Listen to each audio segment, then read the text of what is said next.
જય જવાન જય કિસાન મિત્રો, હું ફુલસિંહ રાજપૂત આ વિડીયાના માધ્યમથી હું કહેવા માગું છું કે હવે લગભગ ચોમાસાની શરૂઆત થઈ ગઈ છે અને દરેક જગ્યાએ વરસાદની પણ શરૂઆત થઈ ગઈ છે અને હું આ વિડીયાના માધ્યમથી એટલું કહેવા માગીશ કે હવે ચોમાસાની શરૂઆત થઈ છે તો તમારી ખાસ એક સાવચેતી રાખવાની જરૂર છે કે જે આપણી બહેનો છે તે જે લાઇટના જે થોપલા હોય છે ત્યાં કપડો સુકાવવા માટે જે તાર બાંધેલા હોય છે તો એ તાર જેટલું બને એટલું ઝડપી છોડી દે, કારણ કે એનાથી કરંટ લાગવાની પણ સંભાવના છે. અને બીજું કે ઘરની અંદર જો મીટરની બાજુમાં જે NCB જે મેન સ્વિચ આવતી હોય છે, જે ઓટોમેટિક કરંટ લાગવાથી પડી જાય છે, એ NCB સ્વિચ ખાસ લગાવવાની જરૂર છે કે એનાથી પણ આપણો ઘણો મોટો બચાવ થઈ શકે છે. અને બીજું કે આવા જે મેં કરંટની તમને જે વાત કરી તે મારા રૂબરૂમાં મેં આવા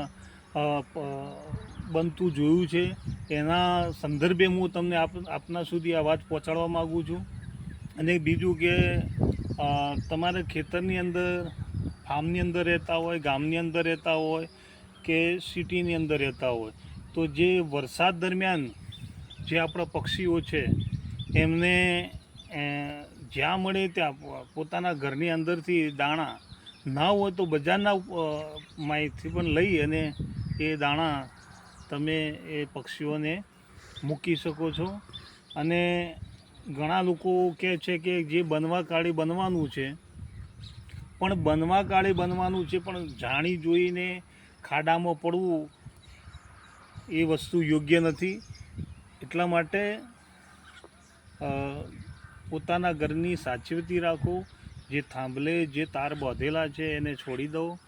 અને આ વરસાદ દરમિયાન જે પોતાના ઉનાળા દરમિયાન જે પક્ષીઓ માટે જે કુંડા, જે પાણીની તમે જે સેવા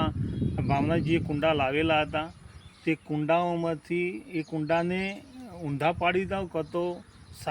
સારી એવી જગ્યાએ તમે શિફ્ટ કરી દો કે જેનાથી, કારણ કે એના અંદર નાના જે જીવો દરમિયાન જે મચ્છરો તૈયાર થતા હોય છે, મચ્છરો આપણને જ નુકસાન પહોંચાડે છે અને મોટા મોટા રોગોનું આપણે બનતા હોય છે. એટલા માટે દરેકને જય માતાજી, જય જવાન જય કિસાન.